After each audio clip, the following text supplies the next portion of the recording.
Hello, everyone. Thank you for joining my live session. So, guys, I want to quickly bring this video to you guys. This was actually a video that, something that happened on the floor of the Senate today. So, it's not as if it's an old video. So, the marginalization we are talking about, leaving the Southeast behind is something that it's not like going to end anytime soon, from the way things are going. I want you to take a look at this video. Just listen for yourself what this lawmaker has got to say. And there is another clip I'll be playing. But just let's take a look at a very short snippet. Now take a look. So when will Southeast even have lion's share in any particular project? Mr. President, if this is an omission, it is an expensive omission. The Southeast cannot continually to be treated the way Nigeria is treating the Southeast. Let me give you an instance. Out of the dams that were listed here on the Southeast, Ivo Dam was last funded about 12 years ago with a 5 billion naira spent on it, and it has been abandoned by Nigeria for the last 12 years. I had written 3 letters to the Ministry of Water Resources. We have done everything possible to see if they can bring up Ivo Dam. And here, a zone is allocated 66 billion. And then My mic wasn't on. What I was just trying to say is, you listen to the senator who spoke before now, and he complained about, omitting the Southeast in important projects.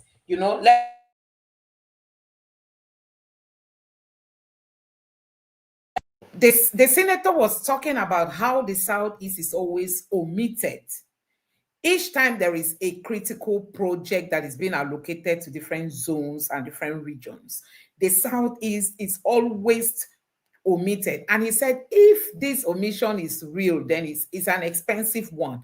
Then, about 3 months ago, the same thing happened when the reps were sitting. I'm going to play this video for you to also listen. This was 3 months ago. The previous one happened today, but this one now is about 3 months ago. Now take a look at this.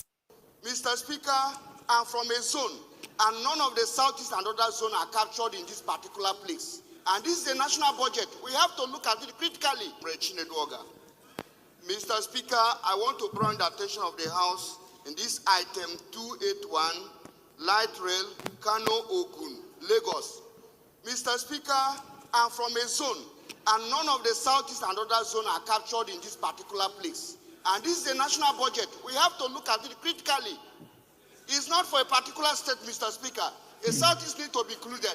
That is my point of order, Mr. Speaker. Thank you. Thank you.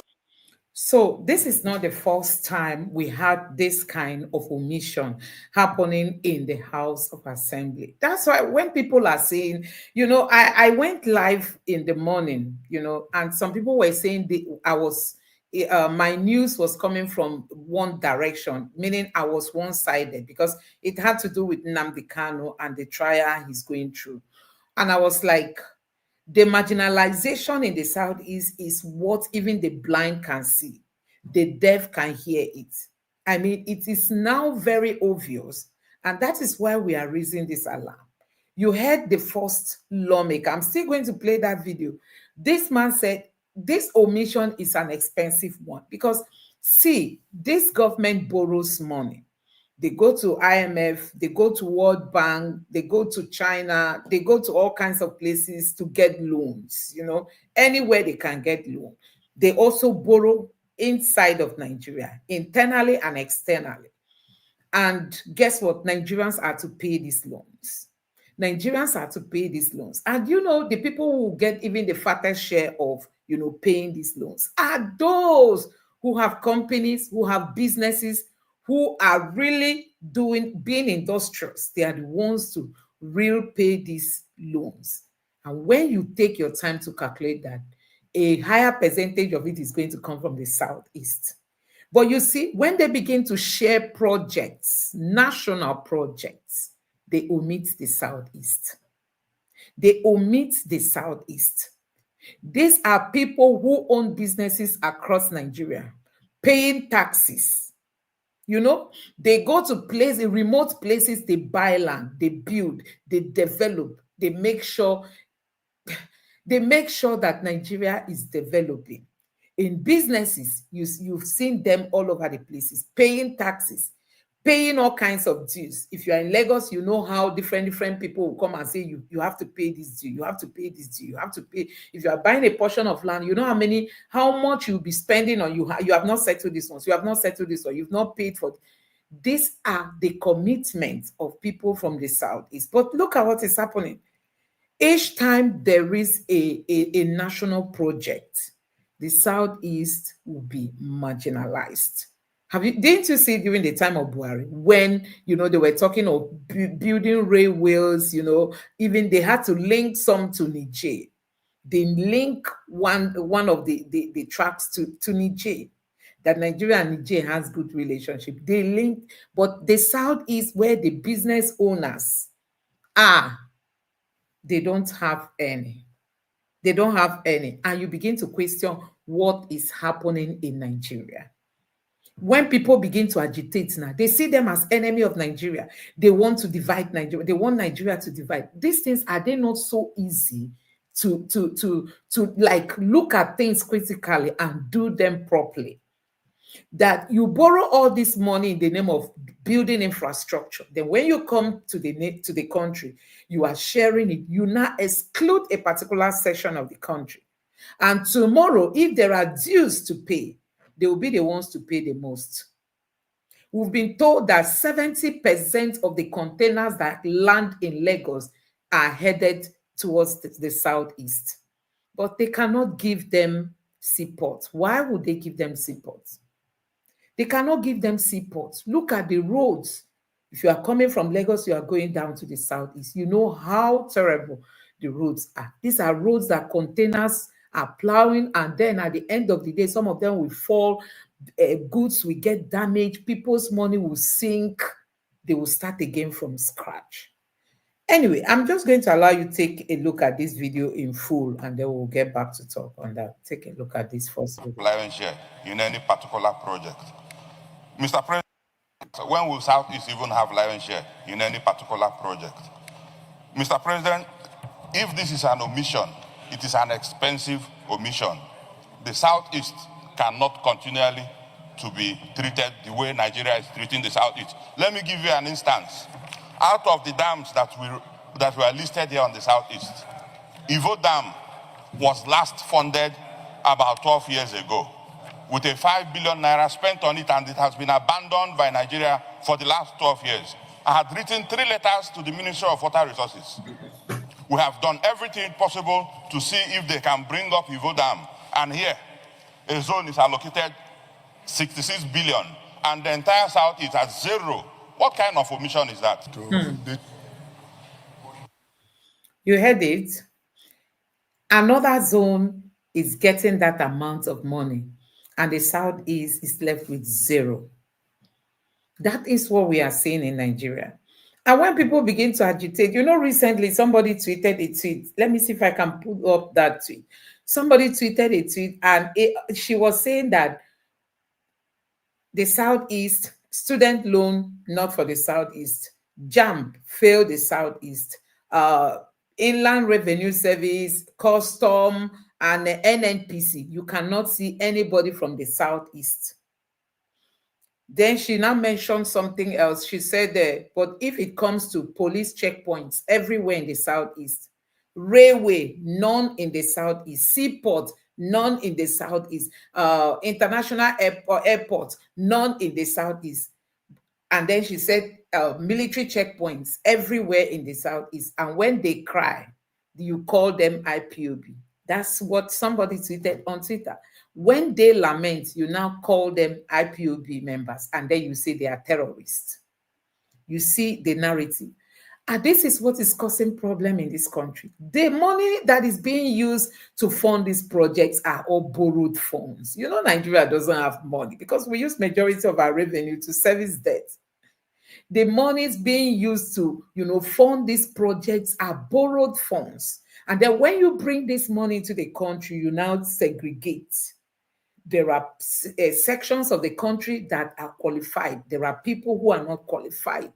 But when it is time to pay, you will want those who did not benefit to be people who will pay. You saw all the money Buhari borrowed. You saw all the debt Buhari left behind. Now, Tinubu has compounded it. It's now even getting worse. Who are we going to pay? Would they say people from the Southeast won't pay? No. But see, there are no key infrastructural projects going on in the Southeast. The people are not being carried along. And then this thing now happened today on the floor of the Senate. And this lawmaker had to cry out that what is all this? If this is an omission, then it's a very dangerous one. It's a serious omission. You cannot just be segregating.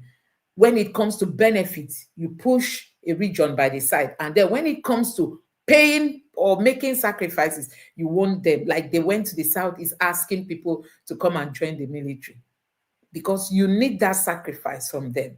But when it comes to carrying them along, you saw how Amechi was the Minister for Works. He built railways, connecting this state to that state, the north, the southwest, and the rest of it. But the Southeast, even at least, oh my God, I don't even know how to discuss some of these issues because these are the problems we are having, honestly. Mr. President, I think we should be very mindful of commenting on the infrastructure renewed project because we should see it holistically. This is just a segment of the renewed hope agenda on the infrastructure. We have a road infrastructure, we have power infrastructure, we have other, let me learn, please. Yes. Mr. President, I have the floor, and let me you are protected. Yeah, thank you very much, Mr. President. So, in doing this, we should consider what has been allocated in the other sectors. I'm not saying that the Southeast should be excluded. No, on the contrary, they should also be included, but we have to bear in mind what the whole infrastructure project are all about. Development of the whole country, irrespective of the state and thank you very much. From. Thank you. So, of recent, there was a release of over 1.3 trillion naira, and the Southwest had the lion's share. Mm-hmm. And I believe if you go deep into it, if you check the ministry's budget, you will see some balancing. And this thing is just being released gradually. Thank you for the guidance. So we shouldn't jump into conclusions. Oh my God. Thank you for the guidance. We shouldn't just jump into conclusions. Thank you, that Mr. President. Imbalance, that is sidelining. Rather, we should wait till we get the true picture. Thank you very much. I'll be brief. So you heard him well. He said it's gradually. The Southeast should be patient. Their names must not come up in this one, that there are other infrastructural projects. Can you imagine that? Can you imagine that? If they want to build railways, they should build it across. They shouldn't just choose a particular region. When Buhari came, he focused on the north. Now, Tinubu is there. Instead of him to correct the mistakes of Buhari, he's worsening things. This is Tinubu's regime. The Southeast was omitted. You heard the other guy that came from the House of Reps. He also lamented. That one was 3 months ago. He was like, what is this? These are not the first time or the second time Igbos are being omitted in key projects with money that is being borrowed and everybody is going to partake in paying it. But when it comes to execution, a particular region is being omitted. This is really sad, honestly. From what, with due respect to Senator Lero, who said lion's share to the Southwest, when will Southeast even have lion's share in any particular project? Mr. President, if this is an omission, it is an expensive omission. The Southeast cannot continually to be treated the way Nigeria is treating the Southeast. Let me give you an instance. Out of the dams that were listed here on the southeast, Ivo Dam was last funded about 12 years ago with a 5 billion naira spent on it, and it has been abandoned by Nigeria for the last 12 years. I had written 3 letters to the Ministry of Water Resources. We have done everything possible to see if they can bring up Ivo Dam. And here, a zone is allocated 66 billion, and the entire south is at 0. What kind of omission is that, Mr. President? Thank you. We should be treated better than this, sir. Thank you. Thank you. Senator... Mr. President, Senator Aliyu, my dear colleagues,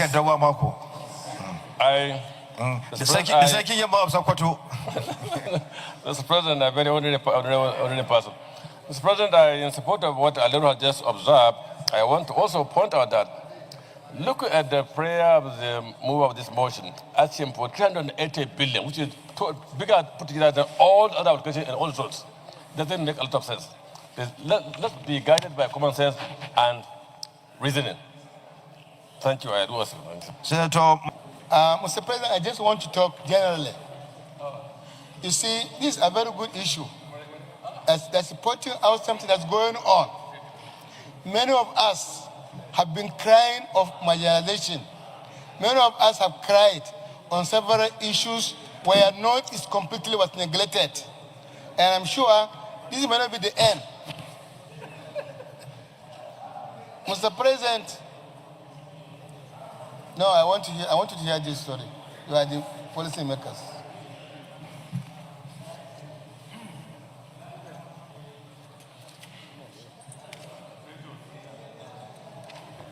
I want to draw the attention of the makers of the Renewed Hope agenda.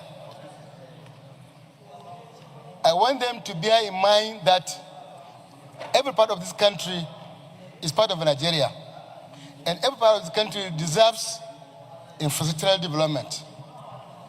It is not wise in allocating resources to sometimes over-allocate to one zone at the expense of other zones. Here on this floor, I talk about the way Northeast was completely neglected in terms of road infrastructure, where trillions are being spent on some section of the country, no cover is being spent in the Northeast. We said it.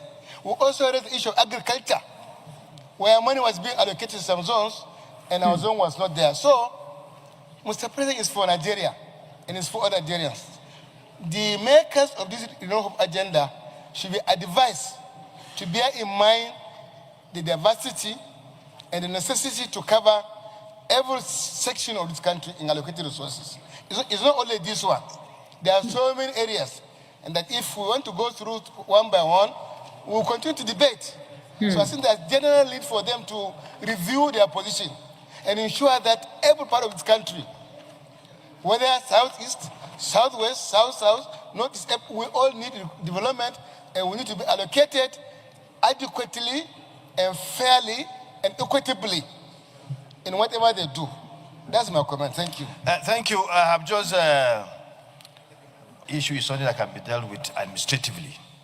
I told him that we can call the minister, talk to him, or the DG budget, that there's an omission here, and that will be corrected. Because you see, he said they can go and tell the DG or the minister in charge that there is an omission, that Igbos were left behind, as if they didn't know that they omitted the Igbos.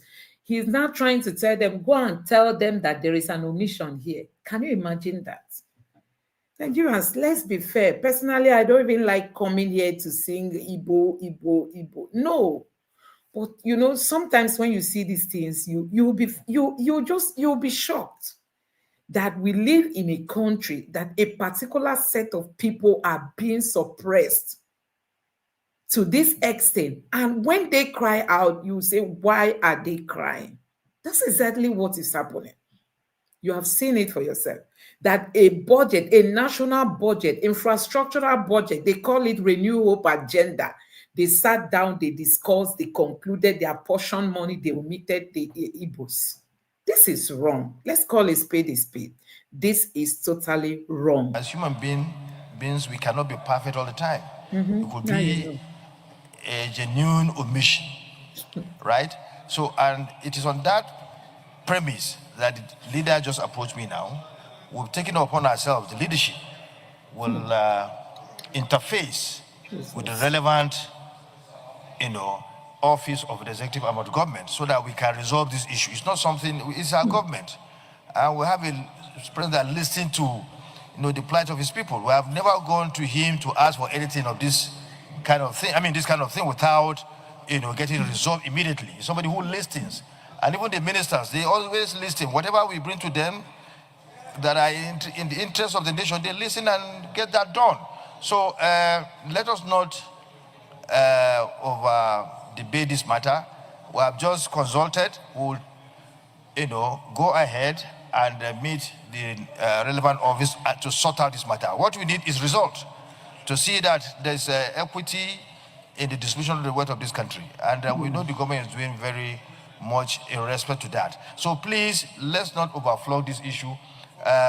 Leader, can you just wait 1 or 2 words so that we get this in line with what discussed with you right now, so that we can move ahead? Well, thank you, Mr. President, and we heard ourselves very clearly and very loudly as well. And I believe it's an issue that can be debated all day, because in every geopolitical zone that you turn to, there will be one issue or the other that they would have wished were handled differently. My own humble appeal to our colleagues, and by way of also a motion, is to say that we step down further consideration of this motion to allow time for the leadership of this Senate to interface with the Honorable Minister of Water Resources. Luckily, the mover of this motion, Distinguished Senator Engineer Kenneth Emeka Eze, is the one coordinating for us right now the Senate Committee on Water Resources. So he's the deputy chairman, and as far as I'm concerned, we also work with him and his committee in interfacing with the Federal Ministry of Water Resources, and then we'll revert back to this house. I so move. So you move for the. So yeah, those in favor of the motion moved by the leader in order to resolve this issue. So, guys, I think everything they said in this video is very clear. You can see they are now saying that possibly it was not an intentional omission, But I'm like, I believe that they must have read through the paper that was presented to them, and they saw it clearly that a particular region was not even included. This one is not even as if the Southeast was included and was just given maybe little attention or little amount of money was apportioned to the Southeast. No, this one, 0 was apportioned to the Southeast. And this is what we are saying. On this channel, I've been lamenting on the JAM results that came out, how the entire southeastern states were all affected. The students from these 5 states, in the southeast, all failed as a massive failure. This is one of the regions that, take their time to study, prepare for exam. If you are looking for people who take their time to read and prepare for all these exams, Southeast is one of those places, But this time around, they decided to target them and fail them. If not that people started raising alarm, it would have been a thing of the past. Parents stood up, students stood up. We had one of them that cried herself because she couldn't believe the scores that were apportioned to her. This is what we are saying, a particular region going through all this. Look at businesses in the Southeast. 70% of the containers that land in Lagos are heading to the Southeast, and nobody is thinking of seaports to alleviate the sufferings of business owners. Nobody. How would they do it? And they don't want to do it so that Lagos will continue to boom. And then when people begin to flock into Lagos, they say Igbos want to take over Lagos. Please, there are simple ways to manage, a country like Nigeria so that there won't be this complication. By the time you develop regions, but some people have said, go to Akpabio, Cross River, all those places you can build seaports, even in rivers. Build seaport that is closer to the people of the Southeast. even to dredge River Niger. That these are some of the things that were put on the table. Nobody's talking about that. Businesses will have to go to Lagos, carry container. Do you know how much? Somebody was saying, I think that's an Hausa man. He was talking about how much they used to bring down trailer loads and container loads of, all these big vehicles, bringing down those things to the southeast. You find out that businesses are struggling to make gain from these things because of the expenses of bringing those containers down to the southeast. And then you have to settle custom, police, and all military and all the checkpoints. That one is a must, because it's like something they see as you are mandated to do for them. They are on the road protecting you. So why won't you give them something? So it's like mandatory. So by the time you get home, you'll be calculating your profit. You will narrowly escape, because you might be getting close to, experiencing losses. So that is it. That is what the Southeastern people are going through. That a project like this, all these funds you see, they are borrowed funds. So when they bring them to the country, you now segregate. You cut off a particular region, and then you apportion more money to a particular region, lesser. You cannot do things uniformly. Is it so difficult to carry everybody along in this country? See, the politicians are the one complicating the problems of the Southeast. They keep creating this vacuum. Instead of them to come and see the problem and feel the vacuum, they are digging deep into it, and people are agitating. People are seeing it. You cannot see yourself being suppressed to the point that the Southeast is being suppressed today, and you be quiet. You have to cry out. And when they cry out, you are a sympathizer of IPOB, you now became an enemy to the military men on the road or the police. They now see you as a terrorist. This is wrong. I think these things can be fixed. Honestly, that's my take. Now, let me show you guys what this other guy too from the House of Assembly also experienced. This one was about 3 months ago that this thing happened, while the rep members were sitting. And from a zone, and none of the Southeast and other zones are captured in this particular place. And this is a national budget. We have to look at it critically. Mr. Speaker, I want to bring the attention of the House in this item 281, light rail, Kanu, Ogun, Lagos. Mr. Speaker, I'm from a zone, and none of the Southeast and other zones are captured in this particular place. And this is a national budget. We have to look at it critically. It's not for a particular state, Mr. Speaker. A Southeast need to be included. That is my point of order, Mr. Speaker. Thank you. Thank you, Honorable. Your observation. I am sure in the course of the year there might be... Mr. Speaker, no under time. It is now. Let us do it now. You see, it's the same strategy. He said he is sure in the course of time, meaning later the Southeast will be included. And then the Igbo lawmaker said, no, Mr. Speaker, I want it now. Do you see the strategy? They will purposely omit you. And then when you raise alarm on the floor, they will tell you maybe next time. Next time, there are other projects that are coming next time. That next time, the same thing might repeat itself. We've seen it is not the first time. Under Buhari's government, he built railway to Niger and left the Southeast, where the business people are, people who are paying taxes, contributing to the development of the country, the progress of the country. You sideline them. No presence of the federal government in the Southeast. Nothing is happening. Everywhere is dry, and our leaders cannot talk. Have you not seen the Northerners raising alarm how Tinubu is sidelining them? This is not that ruled for 8 years. Buhari just left office. But these 2 years, they've not been silent. Have you not seen it? They've not been silent. Some of them are like, we will deal with Tinubu, we will deal with Tinubu, we will deal with Tinubu. He has left the North. He's not attending to us. He's not appointing us. He's not building projects in our land. They are already fighting. Just 2 years. The Southeast has been abandoned since maybe when you weren't born. Until now, our leaders are on mom. They are looking for political power. They are looking for Tinubu to be in Tinubu's favorite book. You saw what Soludo did. Met Tinubu in Anambra State as he visited. Could not present any of the challenges of Ndigbo to him. That is the leaders we are having.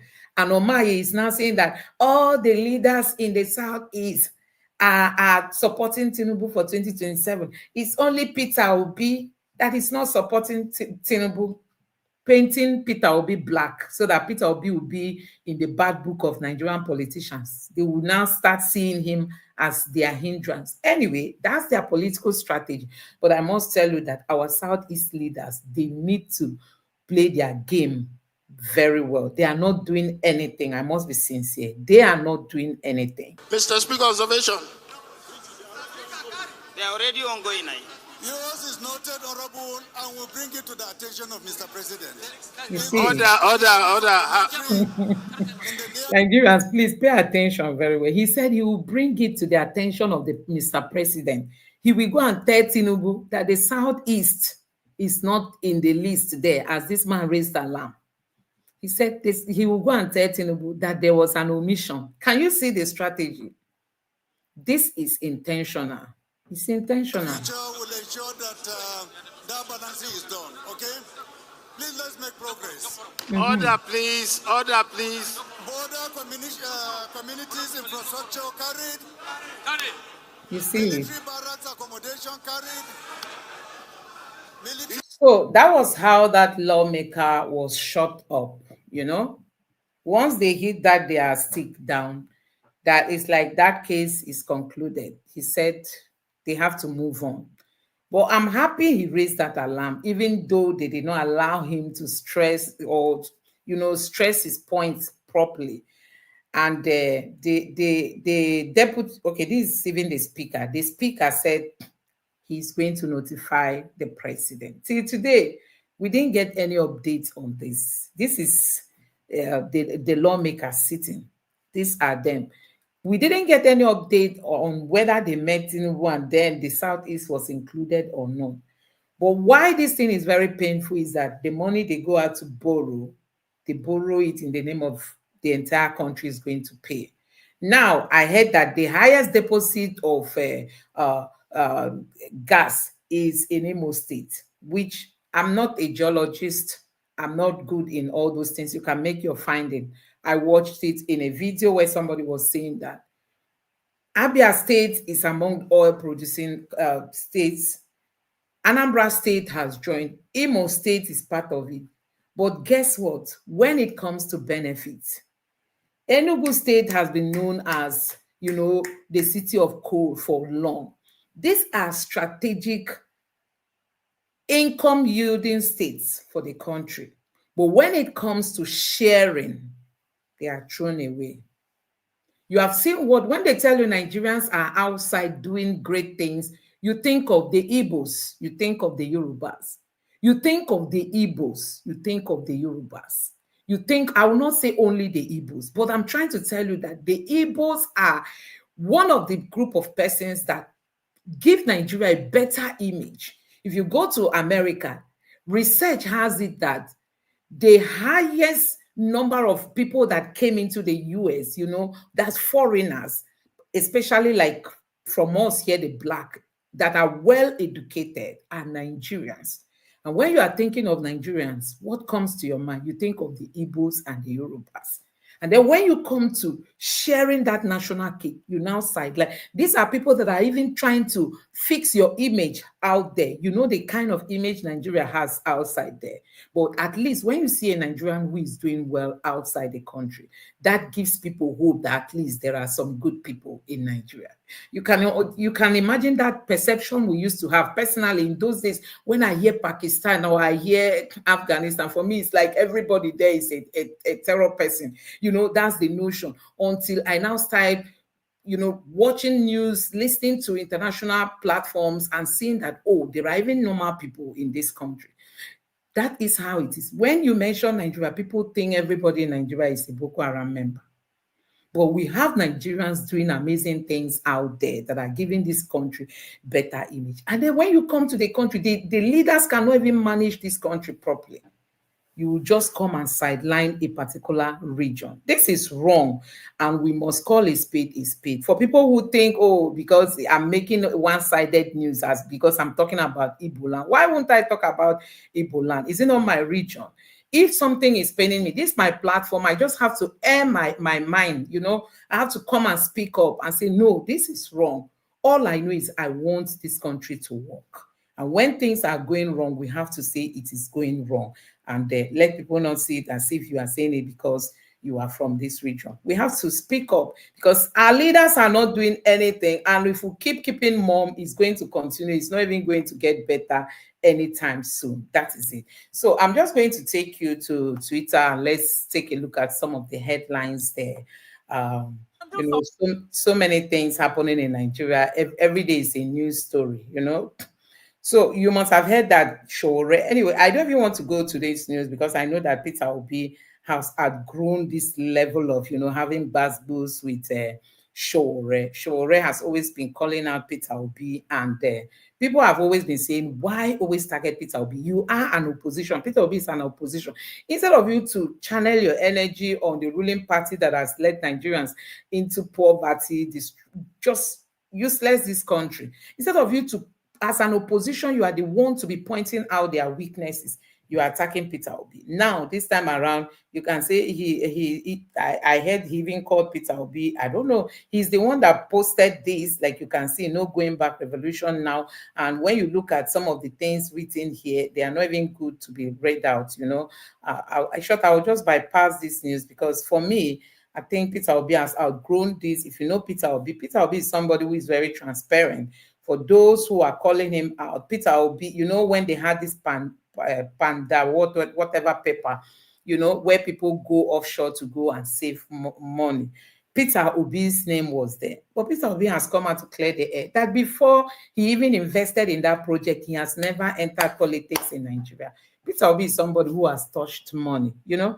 He has touched money, and you see him going around dashing 50 million, 20 million, 100 million. It's because he worked hard for his money. So before he made that investment, he wasn't into politics, and he has in one interview addressed that when he decided to come into politics, he gathered everything he had and put them somewhere and entered politics without linking any of his business into his political life. He came out on channels and addressed that. You can watch some of his interviews because Dr. Batsi, I can remember vividly, threw that question at him and he handled it perfectly, that his business that he does has nothing to do with his political life. When he made up his mind that he wants to go into politics, he now had to separate his business. He invested actually in that paper, but, you know, he did it when he wasn't into politics, and that settles it.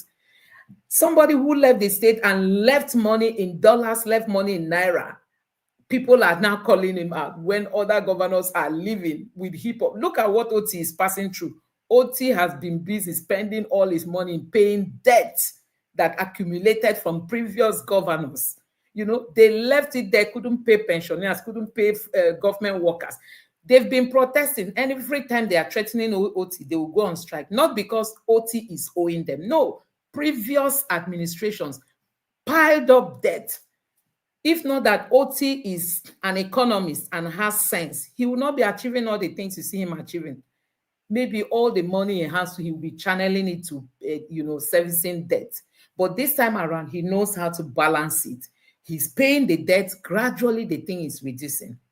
But I'm just trying to tell you that people like that, they will not applaud them. Shore is coming after Peter Obi. You know, so he's not talking about Tinubu, all the money Tinubu has borrowed within the space of 2 years. Nobody knows. We can't see the project.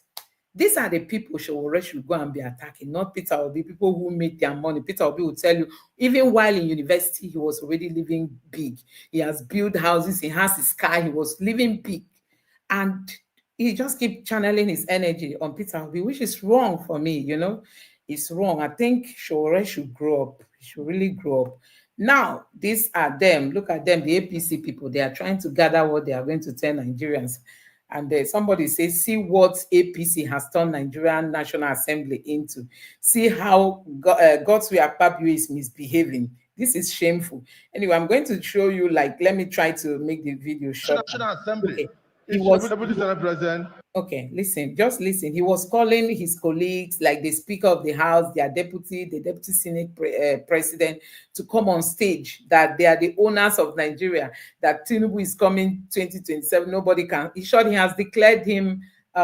There's a way a headline carried it. Anyway, we'll get to that. Let me just allow you to take a look at this video. Brother, Right Honorable Speaker Tajuddin Abbas, please step forward. Deputy Speaker, Deputy Senate President, and the major principal officers of the National Assembly. It's your voice that Nigerians are waiting for. If this president has done well, is it not all that will say so? If he has not done well, is it not all that will give him notice of impeachment? We are not giving him notice of impeachment. We are giving him notice that it was difficult for you in 2023. But in 2027, I see everything turning around. I see everything turning around. The number of states that are coming to join you.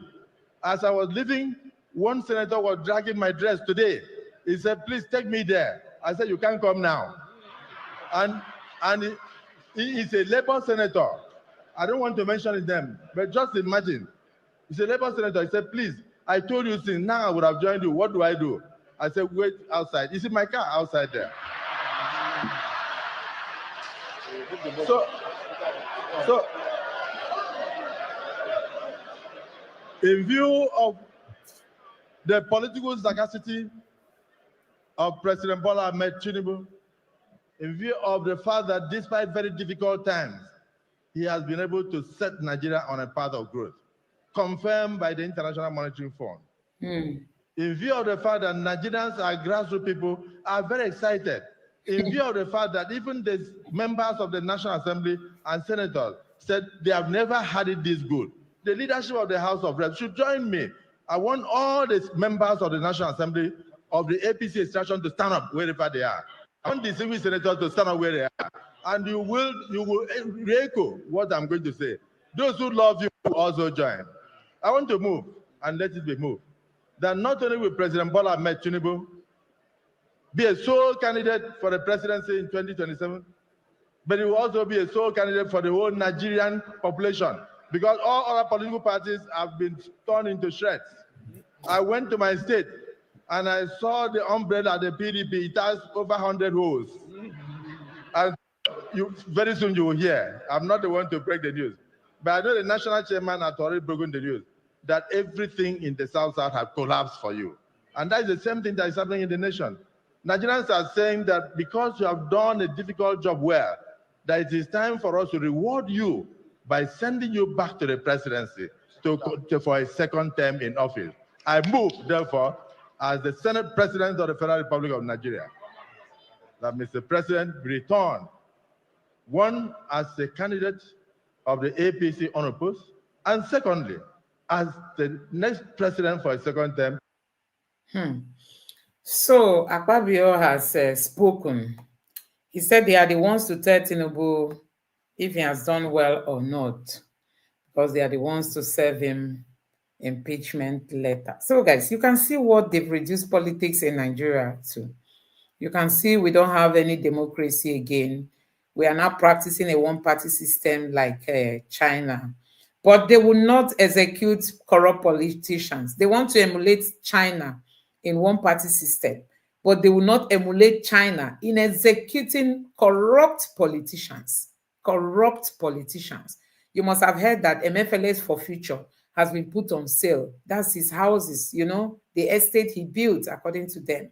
It was forfeited, and now EFCC said they are handing it over to the federal government for sale. And people have been raising alarm that very soon now they are going to share it within themselves, because that is the Nigeria we know. They are going to share it within themselves. And Dr. Bati was reacting to that. He said the best thing is to say that none of the politicians should be part and parcel of those who are going to participate in the buying of the houses, because they have the money now. They can just, one person can even take like 4 or 5 bungalows alone, you know, or duplex alone. So that is it for you. You have heard what he has said, that Tinubu is coming unopposed because all the other political parties have been rendered useless. They've been rendered useless. And when people tell you that the crisis you see in other political parties are being sponsored by these people, now you are getting it. You see? So this is Tinubu speaking. Exchange rates are arbitrage under Buhari, pure corruption. People have been telling Tinubu since he came in to probe the Buhari's government because a lot of money that these people borrowed is nowhere to be found. But he refused. Now he's now opening mouth to say corruption under Buhari. Anyway, INEC just approved the creation of an AI department to mitigate its negative impact in Nigeria's electoral process ahead of 2027. This same Mahmood, this Mahmood, what this man will not do to Nigeria, I don't know. It does not exist. See, he said AI, last election, he said Beavers, IREF was game changer. Beavers, IREF, two of them were game changers, and Nigeria invested massively. Today, now they've abandoned it. He's looking for AI department. Hey, what will not happen to this country? What are you not going to see since APC took over leadership in this country? Now, Mahmoud has the boldness to say he wants to create an AI department to checkmate negative impacts again. AI is what Mahmoud wants to use. Another glitch is about to happen, Nigerians. Another glitch is looming. This one, AI, tomorrow night they will tell us that they didn't know that AI can lie, that AI lied to them. You see, this is what Mahmoud is saying, that he wants to create AI departments despite the glitch we had. These people, they are never repenting from their wrongs, I tell you. They don't. They don't repent. They don't repent. Now, this is a video of somebody showcasing ShopRite in Nigeria. Some of these foreign companies that came to Nigeria to open supermarket, they are gone. Look at ShopRite. Empty. Their goods everywhere, empty. Let me see if it has a voice so that you will hear. Everywhere.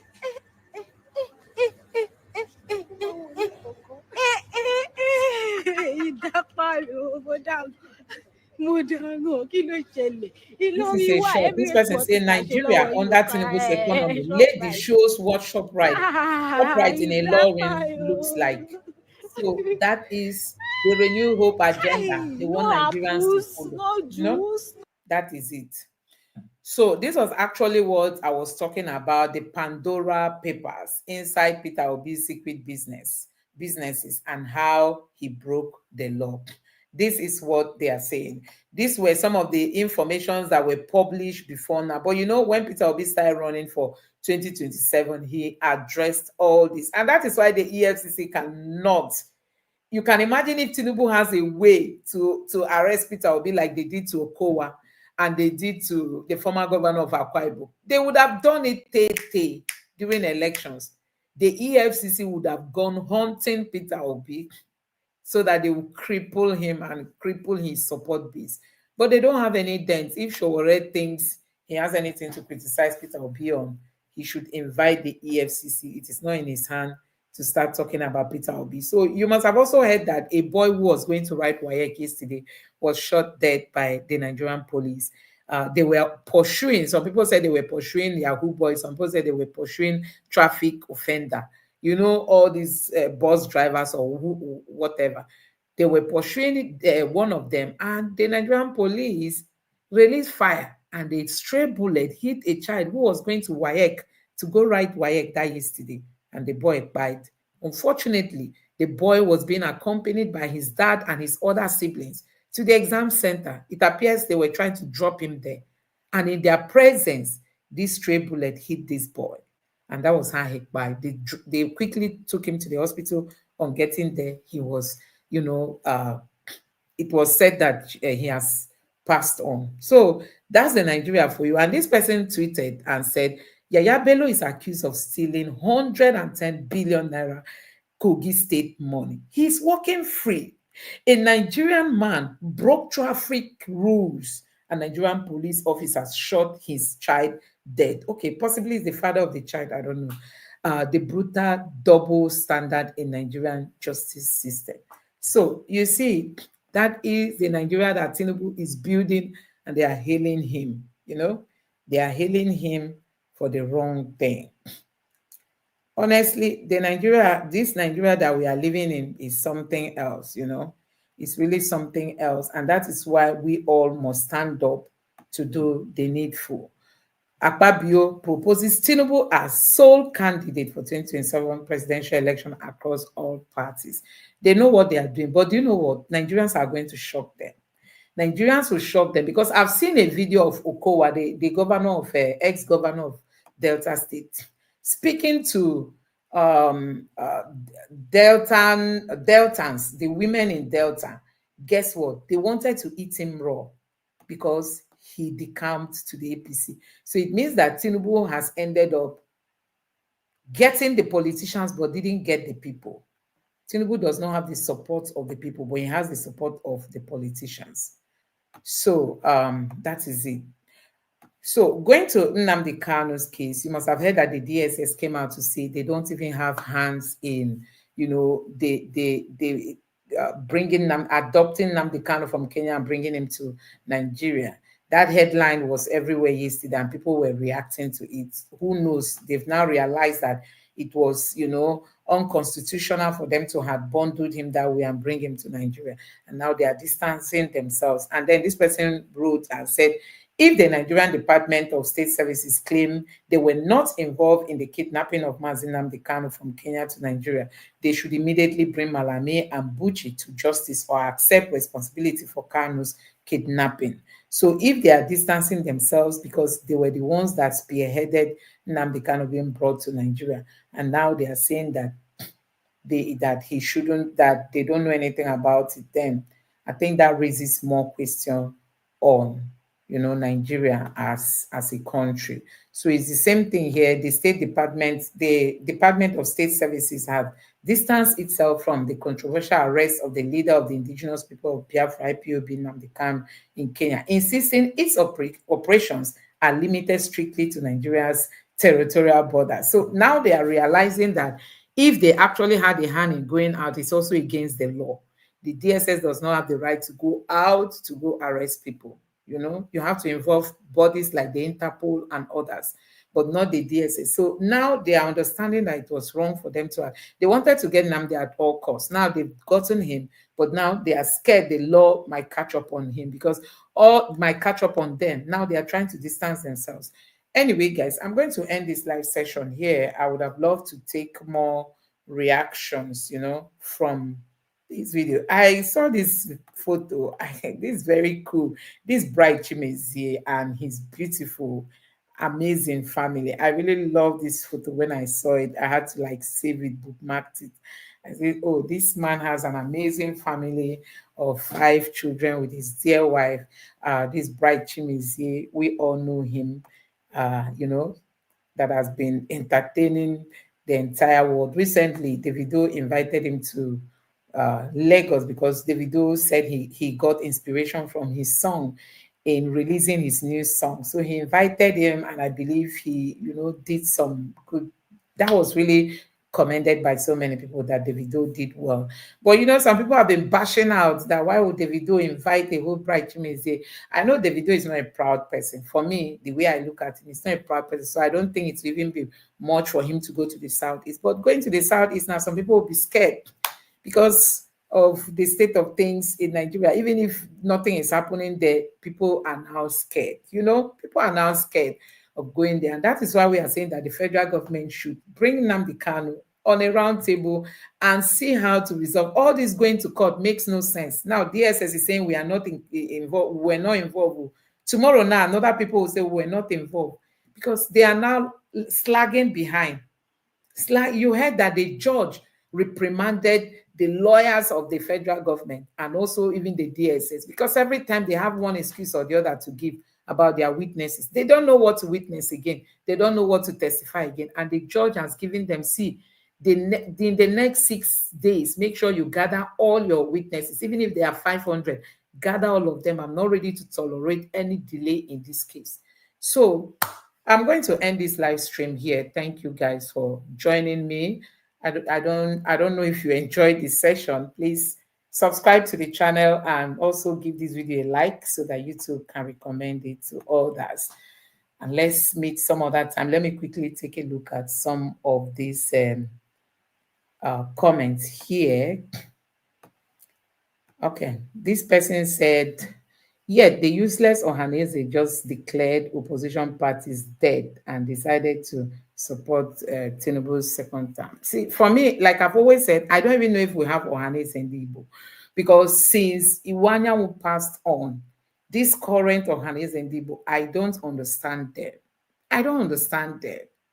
See, Arewa people, they're always speaking for their own, you know? They're always speaking anytime there are challenges. You saw when those hunters were bite, they were all over the places.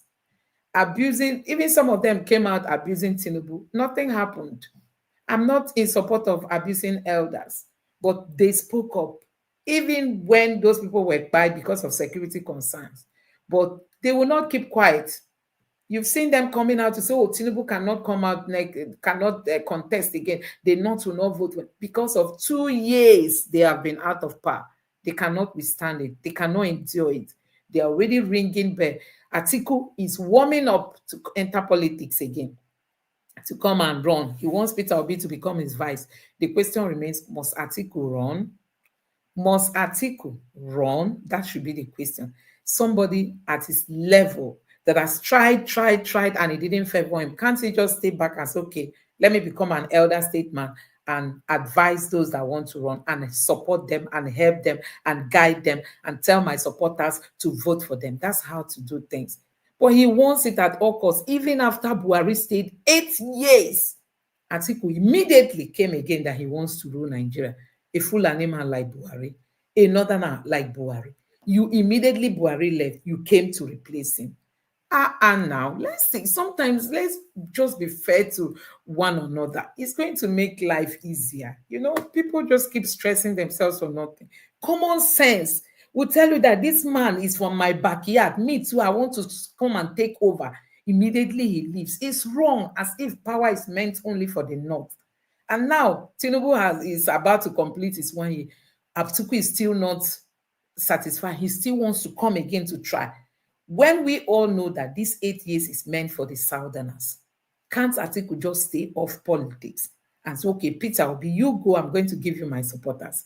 Even I'm going to tell Buhari to also give you his supporters. That's how things are done. If he really wants change, if he really loves Nigeria, that's what he's supposed to do. But the way he's forcing himself, sometimes you begin to think, is there any other plan he has?